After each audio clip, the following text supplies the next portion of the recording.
Selam. Nasılsınız? Ben Utki. Adana'da olanlarda yağmur var mı bilmiyorum ama bizde var, yağmur yağıyor. Kuzenimin doğum gününe geldik. Yağmur yağıyor Adana'ya. Çok şaşırtıcı. Ne? İşte böyle arkalar. Bir dakika şundan çıkayım. Söylemeyeyim sana. Bakın işte böyle. Söylemeyeyim.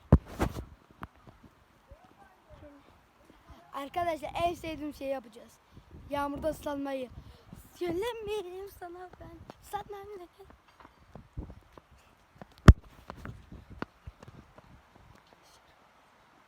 Uh-oh. Telefon ıslanacak. Arkadaşlar telefon gitti. Arkadaşlar şimdi bay bay. Arkadaşlar düzelttim. Sağanak yağmur başladı. Şöyle. Allah. Arkadaşlar ben burada kaldım sonsuza kadar. Ama şimdi yağmurda ıslanacağız.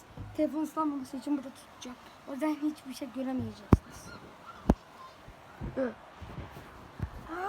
Allah! Allah dedin en çok zor arkadaşlar. Devam ediyorum arkadaşlar ve yağmur. Abicim bu yağmur niye bu kadar şey olup şu... Arkadaşlar bir yağıyor bir duruyor. Neyse arkadaşlar.